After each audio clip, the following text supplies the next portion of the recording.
Oi, pessoal, eu sou a Kátia Viola, do site Atendimento e Gestão de Contas. Espero que esteja tudo bem com você e que todos estejam com saúde. Bom, hoje eu vou trazer para a nossa conversa com pequenas agências brasileiras o Tarcísio Dalpra Júnior, que é diretor da agência Sagres Criativa, na cidade de Juiz de Fora. Bom dia, Tarcísio, e obrigada, primeiramente, por ter aceitado o convite para essa entrevista.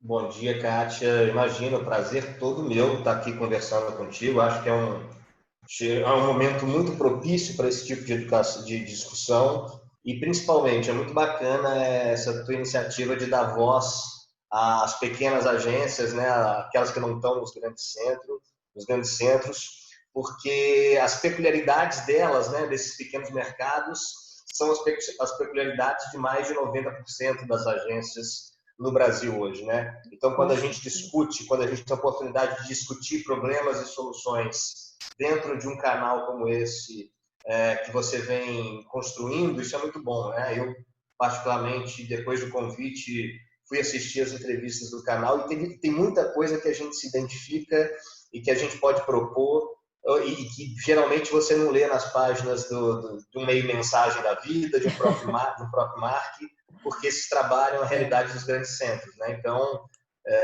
fiquei felicíssimo com o convite e com essa troca de experiências mais do que válida, principalmente para os pequenos mercados, para as pequenas agências. Que bacana. Inclusive porque até você vê, as agências que eu entrevistei até o momento são agências do Rio de Janeiro, né, que é um dos Sim. grandes centros, mas tem muita agência pequena e assim, um pessoal que, enfim, que está começando com uma outra cabeça, né? Isso é que eu acho interessante também mostrar, porque a gente tem que pensar daqui para frente, né? E não o que passou, porque o que passou já passou, né? Sem Já dúvida. estamos em outra, né? Sem dúvida. Inclusive, o Tarcísio, eu queria comentar com você, eu tenho muito carinho por Juiz de Fora, porque Juiz de Fora foi a primeira cidade que me recebeu com o Que primeiro bacana. curso que eu dei sobre atendimento na minha vida. Que Há bacana. pouco mais de 10 anos, eu estive em Juiz de Fora e dei um workshop sobre atendimento que foi muito legal. E Que a legal. partir daí a coisa só rolou, né? Juiz de Muito Fora me bom. deu muita sorte. Que bom. Que bom. A gente fora tem essa característica mesmo. A gente tem Tem. um microcosmo aqui de coisas que funcionam. Elas servem por estar muito próximo do Rio, Belo Horizonte, São Paulo. Muitas marcas, pessoas, empresas costumam testar, fazer Juiz de Fora de mercado teste. Então, a galera diz que se deu certo em Juiz de Fora, vai dar certo em qualquer lugar. Que é bom, acho que essa experiência tua comprova essa Eu característica. assino embaixo, né? Mas vamos falar da tua agência, Tarcísio. Tá. Eu tava dando uma olhada nos teus trabalhos, enfim, e como a agência se posiciona. Claro, vou deixar que você explique para a gente como é que é isso, né? Quantos anos tem a tua agência e tal, mas só para acrescentar um molho aqui na nossa conversa, Claro. né? Eu percebi que teu site, tua comunicação tem uma pegada assim meio rock and roll, né? É isso aí. É E, exatamente isso. mas ao mesmo tempo, né? O nome da tua agência, Sagres, né? Foi inspirado na na escola de Sagres, né? A escola de Sim. navegadores e tal. Então, no meio da nossa conversa, eu queria que você me explicasse como é que o infante Dom Henrique se encontra com David Bowie. Excelente pergunta. Excelente pergunta. Na verdade, esse encontro aí tem muito a ver com o propósito inicial da marca versus o lifestyle das pessoas que estão lá. Então, a gente tentou fazer essa fusão aí, David Bowie versus Escola de Sagres, pensando muito na dicotomia entre o que a gente quer enquanto propósito lá quando a gente nasceu e como a gente vai fazer para chegar nesse propósito. Então, o propósito é o conceito da escola de Sagres. O que é o conceito da escola de Sagres? Aquela escola mitológica.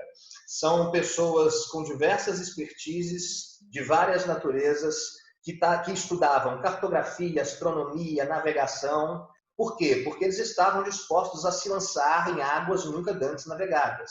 O grande propósito da escola de Sagres era lançar homens ao mar, navegadores que desbravassem novas águas e sem saber exatamente o que eles iriam encontrar, né? Então, se eles fossem encontrar novos territórios, monstros marinhos ou o fim da Terra, porque acreditavam-se que a Terra era plana, não importava para eles. Eles queriam desbravar.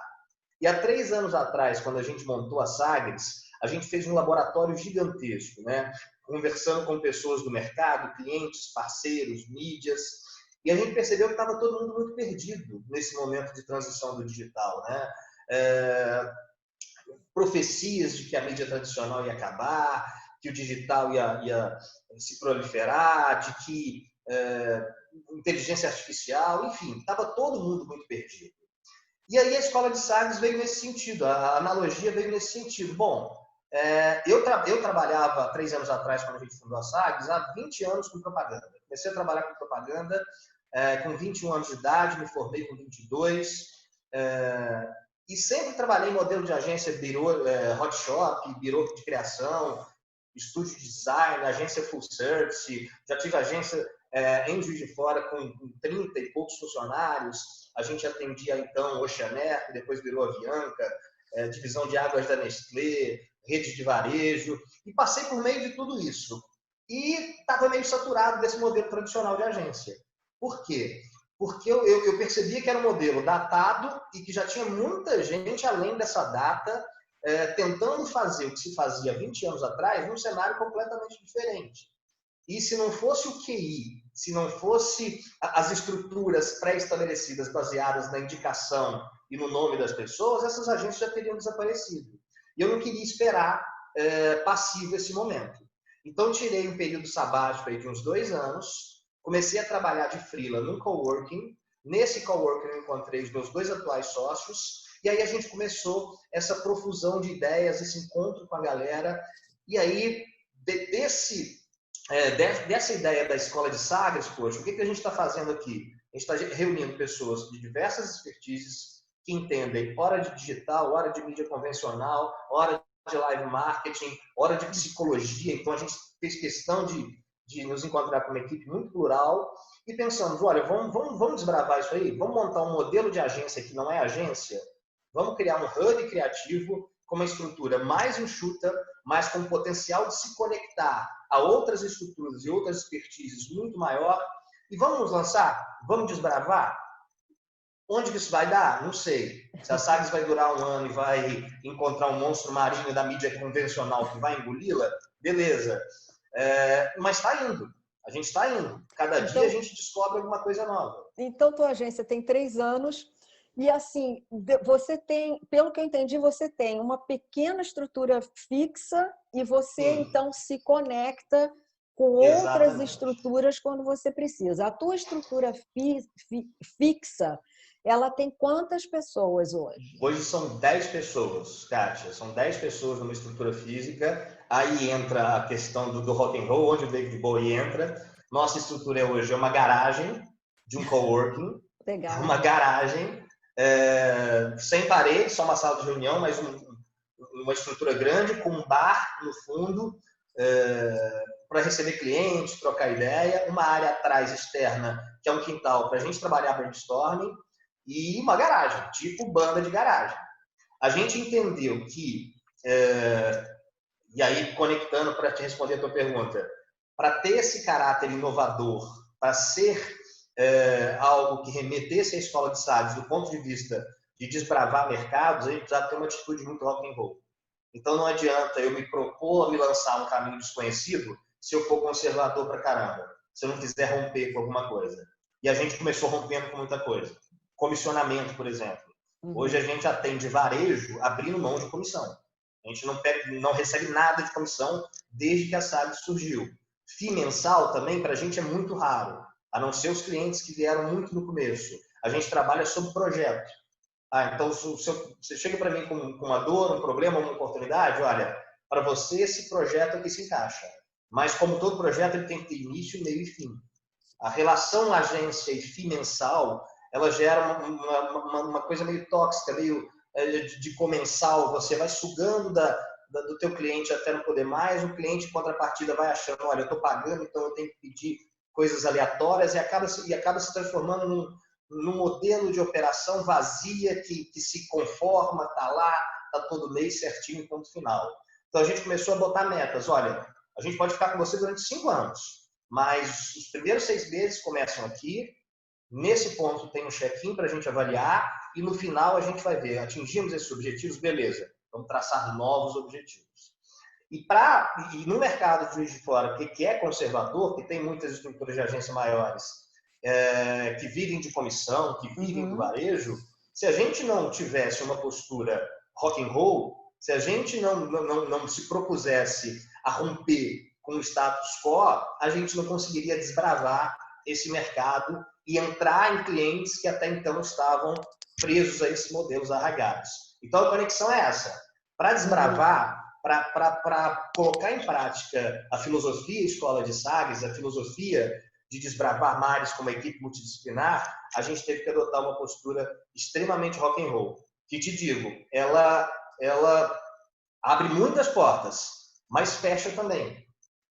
Do ponto de vista que o cara que sabe que quer o convencional, ele nem chega na gente. Você passear pelo nosso Instagram, você vai ver que é uma postura assim de, poxa, tem happy hour no meio do expediente, a gente faz reunião com clientes tomando uma cerveja, tomando vinho, nossos processos de brainstorming são, às vezes, numa praça que tem em frente à agência. Não é muito convencional o modelo de operação, exatamente para criar uma barreira inicial em que o cliente que vai buscar o que a gente prospecta já saiba, existe uma sintonia, eu quero esse modelo mais disruptivo. Inclusive, foi bom você comentar isso, porque é uma curiosidade que eu tenho e acredito que outras pessoas que estão assistindo também vão ter. O teu modo de pensar a agência também eu acho que deve ter, Tarcísio, a ver, né, imagino eu, até com a tua vivência do teatro, né? Porque você é dramaturgo, você escreve peças de teatro, você está envolvido com teatro, é diretor de teatro, até onde eu sei, enfim. Então, a tua maneira também de pensar a estrutura, né, deve ter muito a ver com essa tua experiência teatral, né? E isso é uma coisa que me instiga, assim, né? Então, eu imagino, eu não sei, como é que a tua estrutura interna eu imagino que tenha uma horizontalidade, eu imagino que você considere também não sei se você tem, vamos dizer, pessoas de atendimento, de criação e tal, ou como é que isso se compõe aí no teu palco, né? Como é que vocês atuam e como é que a criatividade ela está imersa aí nessa tua composição de pessoas. Como é que você vê isso? A criatividade, ela é, na verdade, um fio condutor de tudo, Kátia. Não existe um departamento de criação na Sagres. A Sagres é a própria criação. O meu atendimento precisa ser criativo, a minha recepção ao cliente precisa ser criativa, a minha mídia precisa ser criativa.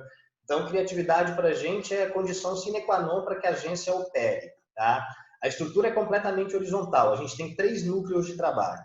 Núcleo de prospecção e novos negócios, núcleo de criação, que é só para organizar os processos criativos, e o núcleo digital, que a gente implementou recentemente, porque não era o foco nosso. O nosso foco era trabalhar branding, narrativas de marca, e estruturar marcas e campanhas que não dependessem unicamente do digital, mas a gente percebeu que para uma entrega completa com o nosso DNA, a gente precisava desenvolver o digital com o DNA da Sagres, então a gente está nesse processo.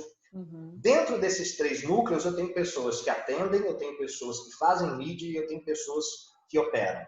Então, é uma estrutura que, como eu te disse, é muito enxuta, são 10 pessoas, Mas dentro de cada núcleo, por exemplo, o núcleo de novos negócios e prospecção, eu tenho um head desse núcleo, que sou eu no caso, e eu tenho pessoas que estão prontas para prospectar, para apresentar uma campanha, para buscar clientes.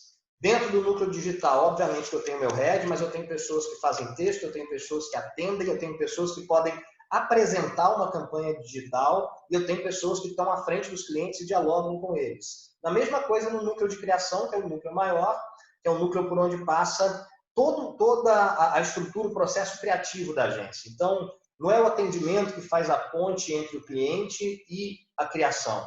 Na Sagres, a criação vai no que a gente chama de reunião de imersão. Todo cliente nosso começa com uma reunião de imersão. Isso significa passar 2, 3 horas com o cliente, seja no espaço dele ou seja na nossa estrutura. E aí, nessa reunião que a gente chama de reunião de imersão, é onde a gente começa a entender qual é a visão do cliente que muitas vezes não está explícita ali no briefing, por exemplo. Briefing é uma coisa que a gente pensou e repensou e estruturou demais. Na nosso modelo, na nossa cabeça, o briefing tradicional acabou. Porque ele é uma visão do cliente, uma visão do atendimento e os dois trabalhando ali num ciclo que aí chega para a criação num documento pré-formatado. Hoje, todos os meus criativos, todas as pessoas que trabalham direto com a fase de criação das campanhas, elas participam do briefing, que é esse encontro, essa reunião de imersão com o cliente. Então, a gente trocou o briefing de papel pelo que a gente chama de reunião de imersão. Fechamos, fizemos o contato, o atendimento vai, pega, olha, precisa disso, beleza. Qual é o briefing? O que você precisa? Não, primeiro a gente vai passar para essa reunião de imersão, porque eu preciso que toda a minha equipe que vai trabalhar no projeto esteja plenamente inteirada daquilo ali.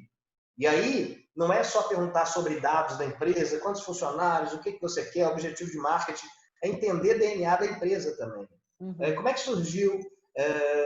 Como é que você resolveu vender pão? Por que quando você abriu a primeira padaria? Conta um pouco do lado emocional da empresa. Por quê, Kátia? Você falou muito bem a questão da dramaturgia, do teatro. É uma coisa que eu comecei muito cedo e hoje, embora quisesse dar um pouquinho mais de atenção a isso, não consigo por conta da agência, mas volta e meia assisto, vou a espetáculos que são encenados, meus antigos que são encenados ainda pelo Brasil aí. Essa veia da dramaturgia, ela cai muito não só no operacional da agência, na questão da construção dos atores, da narrativa da agência, mas das próprias marcas também. Hoje, uma das especialidades da Sagre é a construção de narrativas de marca.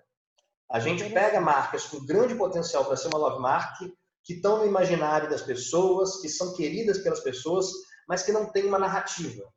E a primeira parte que a gente cria, vou falar para você daqui a pouquinho os exemplos disso, é criar uma narrativa para essas marcas. Uma história que conte ou que insira essas marcas dentro de vários contextos para que ela possa, independente de ter Sagres à frente ou não, passar de geração em geração, né? Nada é tão valioso para uma marca, ou nada é tão longevo para uma marca quanto uma boa história, né? Uhum. Se ela consegue inserir seus valores, seus contextos, seu propósito, seu posicionamento dentro de uma narrativa, isso vai dar possibilidades infinitas para que a marca se desenvolva e cresça independentemente de agência ou não, mas numa própria mitologia, né, dela própria. Então tem muito dessa característica teatral na Sagres. Quem vê os nossos posts, a nossa narrativa, a questão do rock and roll, de ser no mainstream, enfim, tem muito disso. Quanto ao modelo interno, a gente busca trabalhar a ideia do caórdico, né, um pouco de caos, mas um pouco de ordem. Às vezes, até por ser uma estrutura nova, e por a galera que chega na agência, chega com uma...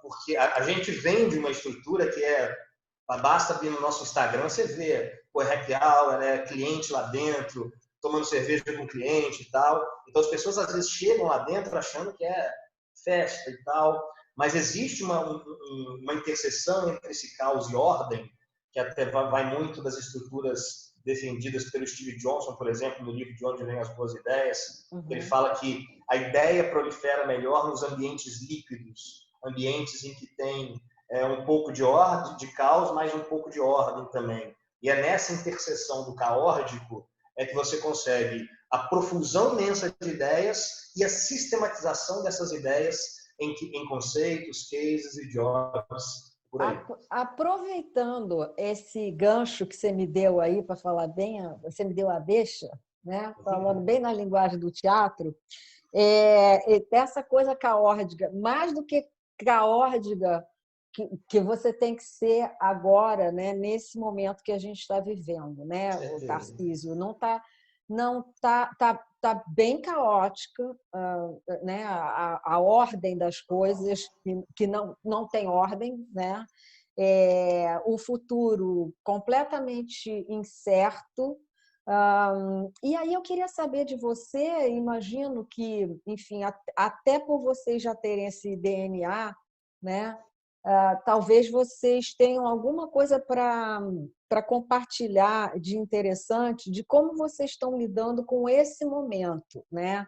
Imagino que vocês... Eu não sei como exatamente está a situação de Juiz de Fora na questão da pandemia, se vocês podem sair, se vocês têm que fazer distanciamento social, se vocês estão em home office. Então, eu queria que você explicasse como é que vocês se organizaram nesse momento e se por acaso já estão planejando voltar, se for esse momento aí em Juiz de Fora. Nós estamos em isolamento social, em quarentena, né? Não é um lockdown ainda, mas há orientação para que vários estabelecimentos sejam fechados, mesmo os bares e os restaurantes que abriram recentemente ainda estão dentro daquele esquema de isolamento, só funcionando até as 19 horas, enfim.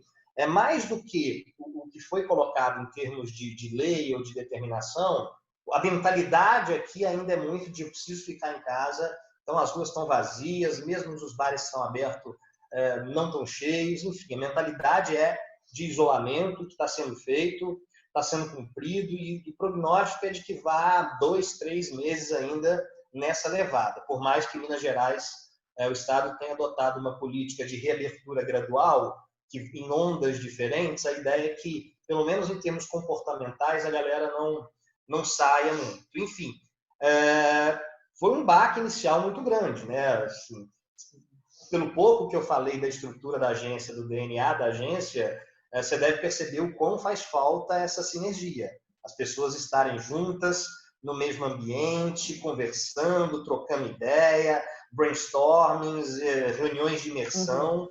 Então, quando a gente pensou, caramba, a galera vai ter que ficar em casa, foi um momento em que a gente refletiu sobre a vida do nosso modelo de negócio. Será que existe sagas criativas sem imersão, sem happy hour no fim da tarde, sem cliente indo na agência, sentando, tomando uma cerveja, discutindo o job com a gente? Então, foi um momento de muito medo, de muita tensão, mas, obviamente, a gente mandou todo mundo para casa, no esquema de home office, e hoje estamos, já desde meados de março, todos nesse esquema de home office. Tá?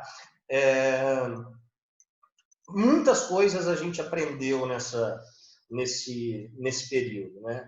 Eu costumo, eu não vou dizer julgar, mas questionar muita gente que no segundo dia de quarentena começou a trazer fórmulas de como lidar com essa crise. Então, a gente na Sagres foi muito parcimonioso nas primeiras lives que a gente fez, ou nos primeiros dicas de como viver bem ou como superar a quarentena. Porque não é uma crise total, não é uma crise qualquer, né, Kátia? É uma crise sem precedentes, sem prognóstico futuro, que envolve saúde, envolve trabalho, economia e agora está envolvendo até política no Brasil, né? Então não dá para ter uma fórmula, uma receita pronta. Eu comecei a assistir algumas lives logo no pós-quarentena que, enfim, eu me dava medo, né? Pessoas lançando prognósticos ou situações apocalípticas, e eu costumo dizer que a maioria das lives do pós-crise, elas só serviram para resolver problemas que você não teria se não tivesse assistido aquelas lives. Então, eu descobri que eu tinha problema de fobia de ficar sozinho. Eu descobri que eu poderia ter pânico se eu ficasse muito tempo em casa. Eu descobri que a minha empresa poderia desaparecer se eu não me adaptasse a novas ferramentas. Enfim, causou-se uma certa histeria, principalmente sem se entender que problema era esse e que crise era essa. Então, uma coisa que a gente fez na Sagres, porque logo começou, poxa, Dalva, você quer fazer uma live aqui com a gente, dando dicas de como sobreviver à crise, como gerir sua marca? Eu falei, não, eu não entendo essa crise ainda.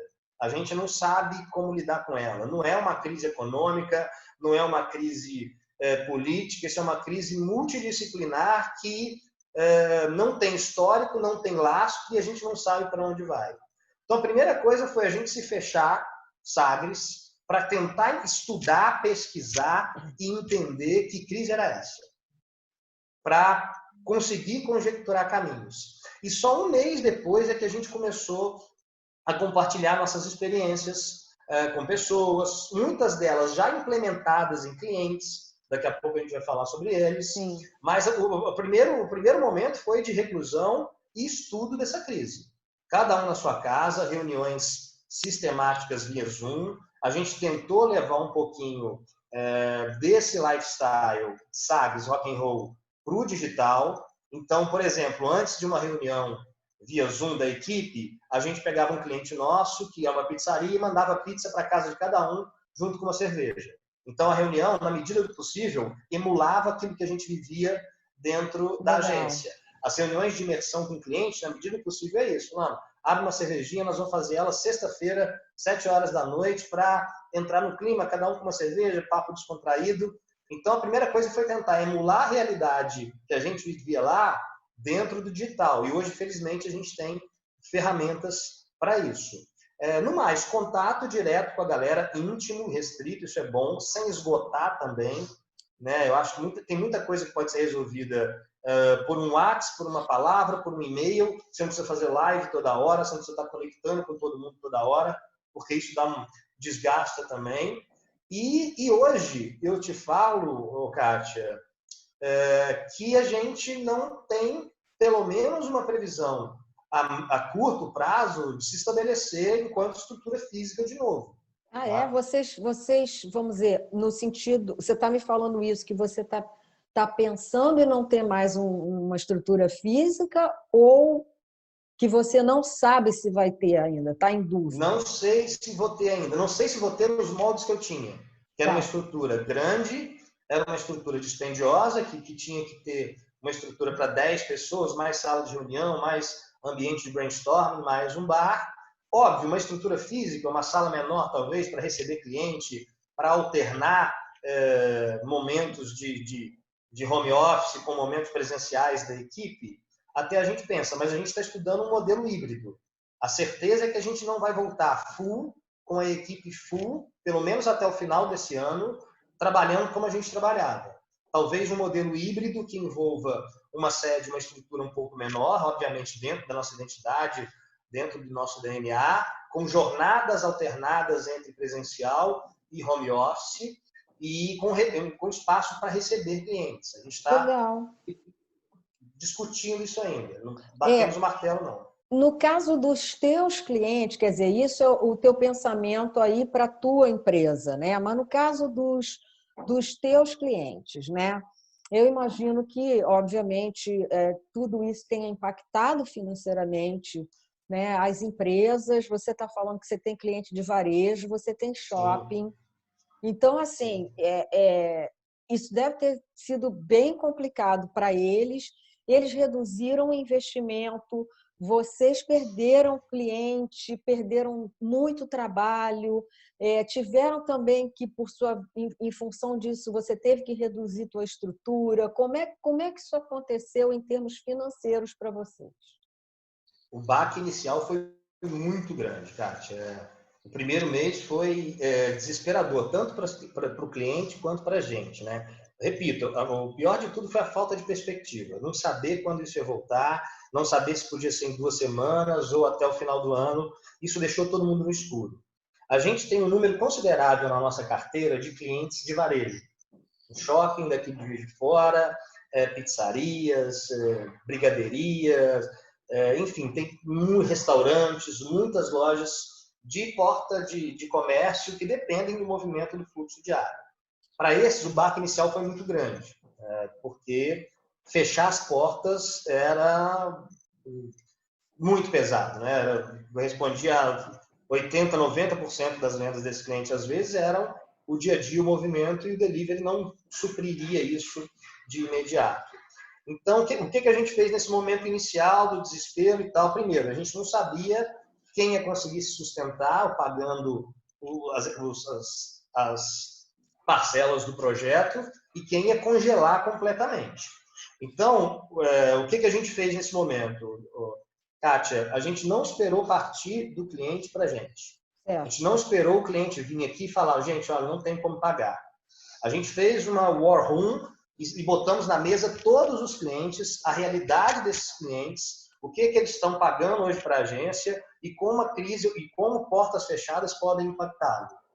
E antes que qualquer um deles viesse dizer para a gente, olha, vou ter que fechar as portas ou não posso mais te pagar ou preciso que você reduza 50%, a gente montou um plano de reinvenção da remuneração desses clientes para cada um deles. Então, antes que eles viessem para a gente chegou, olha, Vaporetto, a gente sabe, olha, a gente é parceira há mais de 2 anos, a gente sabe que o momento é de crise, a gente sabe que o momento agora é focar no seu delivery, multiplicar os canais, e que é um momento de crise, então a gente propõe pagar X% dos valores agora e no pós-pandemia a gente diluir esse valor que resta. Clientes de shopping centers ou clientes, um empreendimento imobiliário que parou. A gente falou, olha, não faz sentido a gente trabalhar para você agora, porque você não tem como levar, se as pessoas não vão sair de casa, os corretores não vão levar pessoas lá, então vamos congelar o seu contrato. Eu não quero receber de você nesse período em que você não pode fazer nada, está de mãos atadas.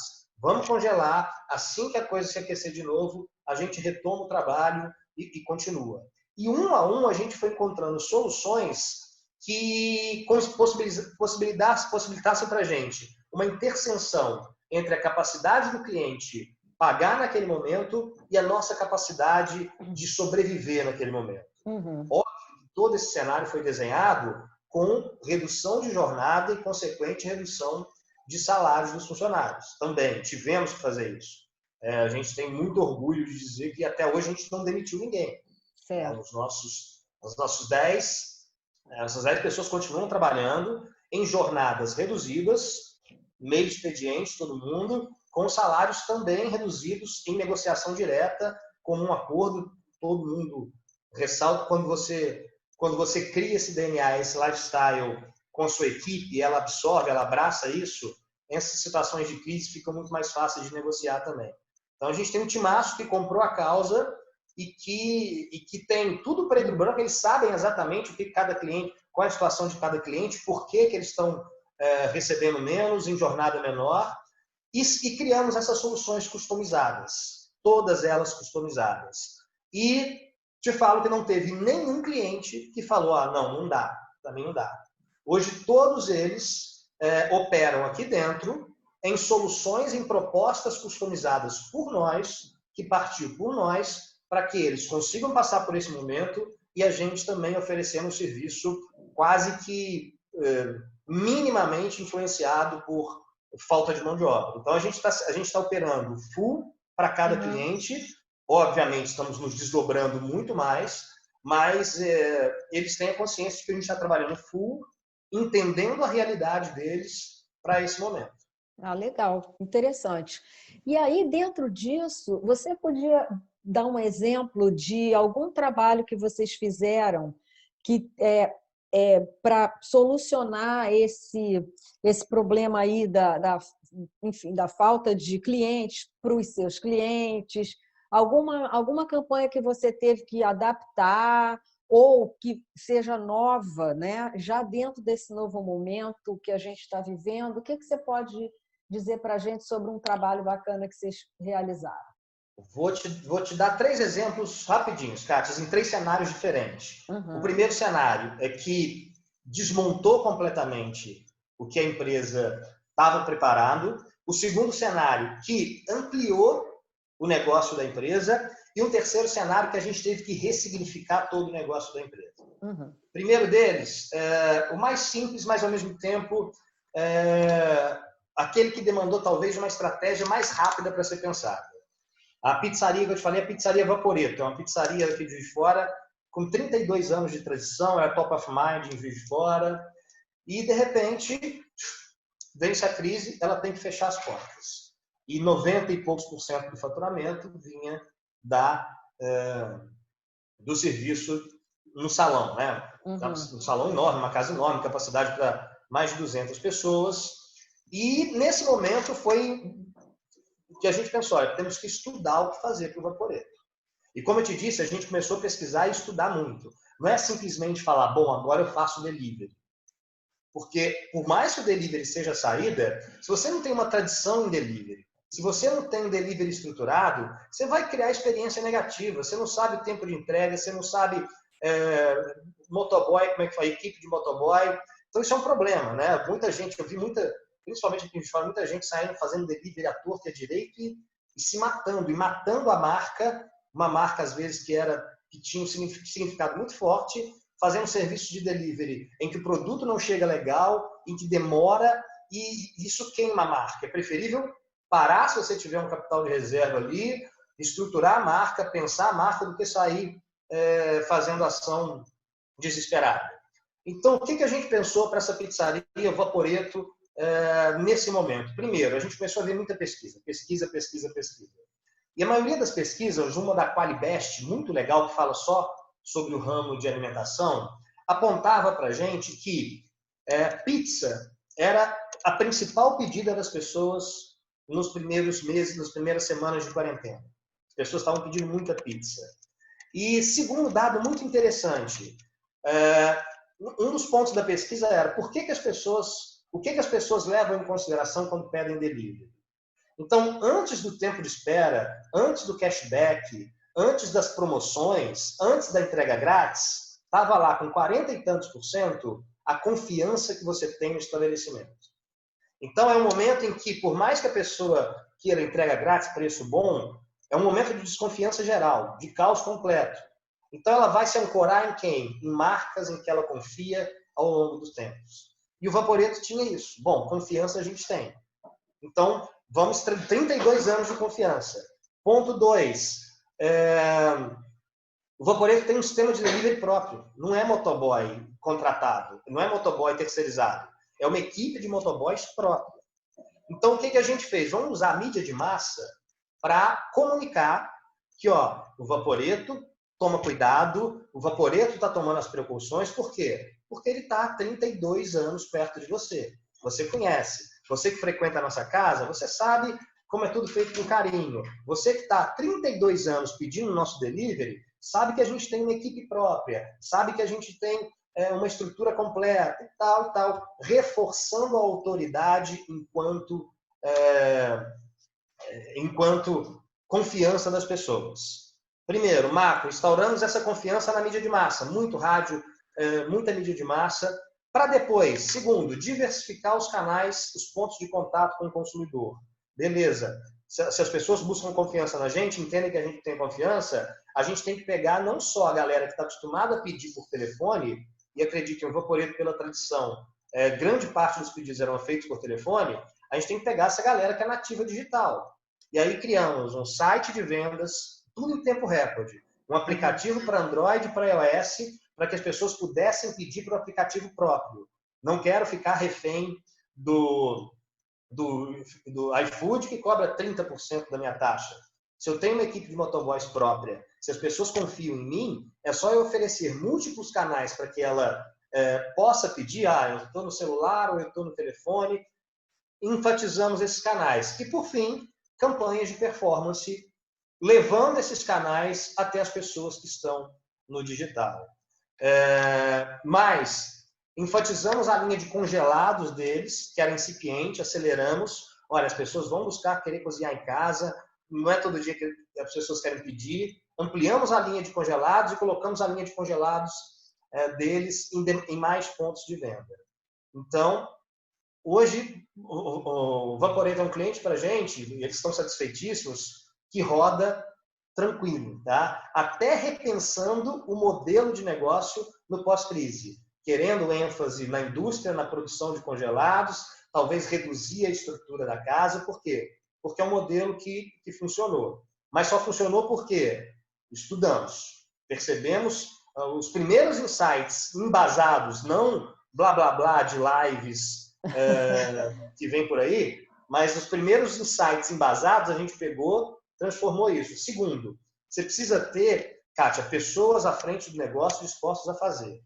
Eu costumo dizer, principalmente nas minhas aulas também, que o modelo antigo de agência que executa ou que faz tudo que o cliente pede ou que eleva ideias para o cliente mirabolantes, isso acabou também. Hoje, se não existe uma sinergia muito forte entre o head da marca, quem está à frente da marca, seja o dono, o diretor de marketing, enfim, e a agência, não funciona. Por quê?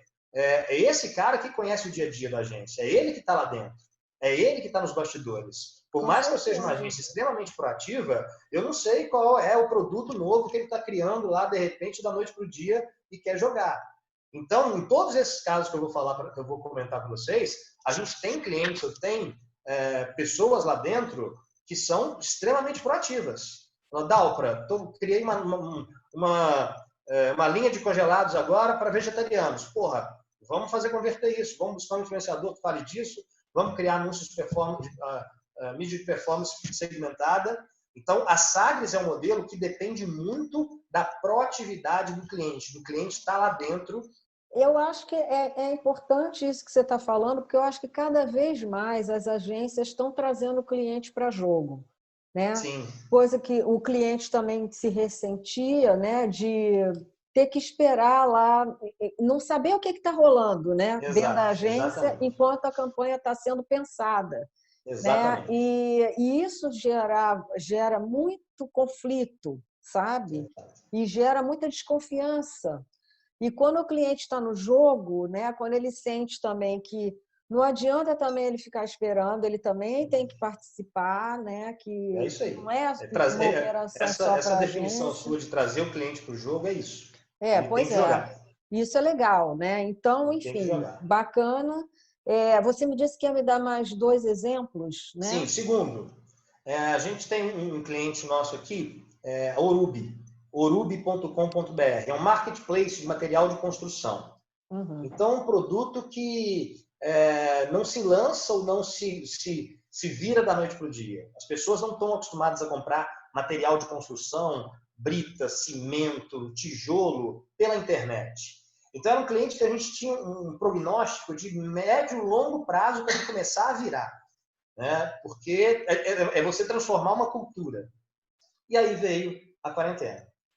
E aí a gente começou, por exemplo, as buscas por horta orgânica em casa no Facebook, no Google, aumentaram 400 e tantos %. Ou seja, a gente percebeu que as pessoas estavam mais do que nunca dispostas a colocar a mão na massa em casa. Só que eu sou um marketplace, eu não vendo o fazer, eu vendo o produto. Uhum. E aí a gente criou uma websérie chamada Mãos à Obra, em parceria com o Zine Cultural, que é uma mídia muito influente aqui em Juiz de Fora, e que tem essa pegada de construir não só conteúdo publicitário, mas narrativas publicitárias. E aí a gente criou a websérie Mãos à Obra Orubi, que era em várias situações diversas. Por exemplo, queimou o chuveiro. Putz, queimou o chuveiro. A maioria das pessoas sabe, compra até a resistência, mas não sabe instalar. Então, nessa websérie, era um personagem falando: estou em casa, tranquilo, no meio da quarentena, queimou o chuveiro. O que eu preciso fazer? Trocar. Eu posso pedir pelo Orubi, aí mostra a utilização lá, e tudo, tal, chega certinho, rapidinho na minha casa, e aí eu troco assim, desligo a resistência e ensinou. Orubi ali é uma marca que não vende mais só produtos. Não é só um marketplace. Ele te entrega a solução. Torneira que é pingando, precisa trocar na quarentena? Te entrega a solução. Ações com influenciadores, olha, o Michael Nutella, que é um influenciador muito uma aderência muito grande aqui de fora. Você está reformando a sua casa, a gente percebeu. De novo, a gente vai atrás. Olha, tem esse influenciador que está reformando a casa. Vou te mandar alguns produtos aí. Você faz um... E aí ele foi e tal, recebeu, enfim. A gente conseguiu encurtar o tempo de assimilação desse novo produto e a cultura do comprar material de construção pela internet e fazer as coisas em casas, devido a essa quarentena, de uma maneira que a gente não conseguiria se o modo de vida continuasse naquele. Então, o Orugo foi o que a gente catalisou em cima desse momento de crise.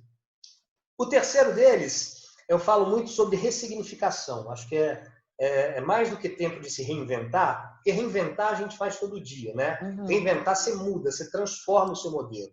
Eu gosto muito mais da palavra para os tempos de hoje, que é ressignificar. Certo. Você pegar o seu modelo, ele está ali, é aquilo, mas você, através de uma narrativa, consegue trazer um novo significado para aquilo. O terceiro cliente nosso é a Relicário Brigadeiria. É a maior rede de brigaderias de Juiz de Fora, um projeto de franquias gigantesco, belíssimo. Estava pronto para abrir no shopping center, no maior shopping de Juiz de Fora, e, de repente, fechou as portas. Pior, às vésperas da Páscoa. E a Páscoa é o Natal para toda a brigadeiria, né? Eles já tinham feito um investimento gigantesco, porque a gente ia fazer uma campanha toda baseada em narrativa transmídia. Ia ser uma campanha que ia envolver caça ao tesouro, crianças indo para as ruas, alternate reality game, que as pessoas seguindo pistas na internet que levavam para a rua. Tudo baseado numa campanha que a gente já tinha desenvolvido no ano passado, que deu foi um sucesso absoluto, que a gente ia continuar essa narrativa. As portas se fecham. E aí, a gente precisava entender como fazer isso. Vamos vender ovo de qualquer jeito? O que a gente vai fazer? Eu vi até alguns cases de uma chocolateria em São Paulo, em que os donos fizeram um vídeo chorando, implorando para que as pessoas comprassem os ovos de Páscoa. Até devem ter vendido muito ovo, entendo. Esse é um momento de desespero, não dá para julgar ninguém. Mas a marca vai para onde num desespero desse, né? Aquilo que você construiu, que você cultivou durante tanto tempo, não pode ser jogado pelo ralo num ato de desespero, porque o produto precisa ser vendido. Falta carinho com a marca. Então, aí, de novo, a gente, como um acordo, começou. Bom, a gente tem um coelho em 3D. Esse coelho que tem 3D, tem voz, movimenta, ele estava... O objetivo central dele era interagir com as pessoas e levar as pessoas a descobrir essas pistas para, no fim, chegarem à loja e comprarem ovos de Páscoa. E aí a gente começou a perceber que a Páscoa, como a gente conhece, não ia acontecer. Não ia ter essa coisa de visitar outra família, sair com os filhos para escolher ovo, enfim, não ia acontecer desse jeito. E aí a gente falou, por que a gente não ressignifica a Páscoa das pessoas? Esse coelho em 3D, que era o ícone de conexão entre as ações para venda de ovos de Páscoa, se transformou numa figura central que passou a ressignificar a Páscoa para as famílias. Então, ao invés de dar pistas para as pessoas procurarem ovos, fazer promoções, esse coelho começou a fazer desafios no Instagram dele, @ocoelhoataca. Então, esse coelho começou a fazer desafios para as crianças. Olha, criançada, o desafio de hoje para vocês, valendo um ovo de Páscoa da Relicário, vocês vão ter que construir um ovo gigante na casa de vocês. Vale pegar travesseiro, pegar aquilo. E no final do dia, quando vencia o prazo do desafio, a gente recebia mais de 30, 40 vídeos de crianças com os pais, com os irmãos, construindo ovos de Páscoa gigante. Pintura de rosto, caça ao tesouro em casa. Esses desafios começaram a pautar o período de quarentena dos pais. E foram centenas, não é exagero dizer que foram centenas de mensagens de pais dizendo: obrigado por conseguir trazer um significado para esse período de reclusão aqui. Eu não sei o que eu ia fazer com os meus filhos aqui em casa, na época da Páscoa, se eles não acordassem todo dia querendo ver o coelho e cumprir o desafio do coelho. E a gente foi levando, conduzindo, ressignificando essa ideia de Páscoa. No fim, na véspera da Páscoa, o coelho contou uma história. A gente gravou uma história do coelho contando, que era uma história de um vilão invisível que chegava na cidade e mandou todo mundo para suas casas, e aí ninguém podia mais fazer caça ao ovo na rua, todo mundo ficou triste quando, de repente, duas crianças descobriram que podiam fazer caça ao ovo em casa. e aí começaram a se divertir em casa, o riso tomou conta, o vilão foi embora, e elas descobriram que a Páscoa não é sobre ovos de Páscoa na rua. A Páscoa é sobre você criar, se divertir, compartilhar dentro da sua casa. Esse vídeo teve mais de 1 milhão de visualizações. Eu recebi esse vídeo no WhatsApp de pessoas que eu nem imaginava. A coisa viralizou demais. Ressignificamos o sentido da Páscoa. A Páscoa não era mais a busca por ovos de Páscoa na rua. A Páscoa era como entender sentimentos em casa, e isso estava atrelado ao coelho, que estava atrelado a relicário. Eu costumo dizer que uma boa narrativa gera um residual de venda. Foi o recorde de venda de ovos de Páscoa da Relicário na história. Sem ter loja física, sem trabalhar com venda no ponto de venda. Então, Nossa, é a questão da ressignificação também. Acho que esses 3 casos, repito, para que cada um deles funcionasse, para que cada um deles existisse, eu precisava ter os heads das marcas na frente. E hoje o que a gente se orgulha muito na Sagres toda essa galera que trabalha com a gente, o cliente, eles estão dispostos, eles trazem as ideias. São eles que, olha, vamos fazer isso, e se a gente fizer esse desafio, a gente pega, formata, dialoga, devolve a bola e vai jogando com eles o tempo inteiro. Carol e Rafa no Vaporeto, a Cláudia, o Paulo e a Flávia na Relicário, a Camila e o Dudu na Urubi. Sem eles, essas ações que eu comentei aqui não seriam possíveis. Pois é, e como é bom, né, a gente ter, de fato, né, uma parceria com os clientes, né? Isso é porque tudo é relacionamento, né? Quer dizer, eu que sou da área de atendimento, eu posso dizer isso que, inclusive, assim, tem um autor que eu gosto muito, que é o Robert Solomon, que também escreveu o maior best-seller sobre atendimento de agências e tal, e ele fala, né, que o relacionamento é o que preserva os clientes, né? Grandes ideias ganham clientes e bons relacionamentos mantêm os clientes. Exatamente, né? É isso. Então, é uma frase que resume bem, né, o nosso negócio, que tem a ver com pessoas, né, que tem a ver com o nosso jeito de ser, né, a nossa essência. Isso é muito legal. E aproveitando isso, Dalpra, para a gente poder encerrar aqui nossa entrevista, que está muito legal, você mencionou aí que você é professor, né? Você é professor universitário, você dá aula aí na faculdade, imagino que você deve estar dando aula online atualmente. Sim, né? todo dia. Enfim, mas então eu imagino que você veja, né, no rosto dos estudantes um pouco daquilo que você também foi, né, quando você era estudante. Só que o mercado vem se modificando, né? Você já está há algum tempo aí no mercado. E o que você diria para um estudante de comunicação, PP, né, atualmente, ou até um estudante de qualquer outra área que queira trabalhar no nosso mercado, porque atualmente, né, a multidisciplinaridade é o que está imperando. O que você diria para esse pessoal que está almejando aí, ao sair da faculdade, já poder trabalhar numa agência ou num negócio de comunicação? Vou repetir essa palavrinha que eu usei, que eu estou tanto gostando ultimamente, que é ressignificação. Eu acho que o profissional, principalmente de publicidade, tem que se ressignificar completamente. Né? Aquela propaganda antropofágica que a gente fazia para nós mesmos, visando prêmios, subindo pau, isso acabou, né? Isso acabou. Se antigamente as premiações eram os grandes parceiros do publicitário, hoje são os clientes. Peguem-se aos seus clientes, desenvolvam relacionamentos que vão além do dia a dia. É uma coisa que a gente faz na Sagres demais, né? Estar dentro, poxa, uma campanha que merece uma celebração, a gente celebra com o cliente. Fala, é sábado, um horário vamos brindar essa Páscoa que funcionou muito. A gente vai para o cliente, fecha as portas, toma espumante, vinho, cerveja até de madrugada, celebra e se aproxima para ele. Quanto mais no dia a dia você tiver ligado ao seu cliente e estabelecendo uma relação simbiótica ali em todos os aspectos, não só de negócios, né? É bom você falar com o seu cliente assuntos que não são de trabalho, porque vários insights podem surgir daquilo ali. Fala sobre mercado, manda uma matéria, olha, saiu isso aqui sobre isso daqui, troquem ideias com frequência. Acho que o digital, as mídias sociais trouxeram isso, né? Essa proximidade. Hoje a gente consegue resolver num bate-papo descontraído o que uma reunião de briefing durante 2 horas tomava nosso tempo lá atrás. Então, eu acho que é esse propósito de ressignificação.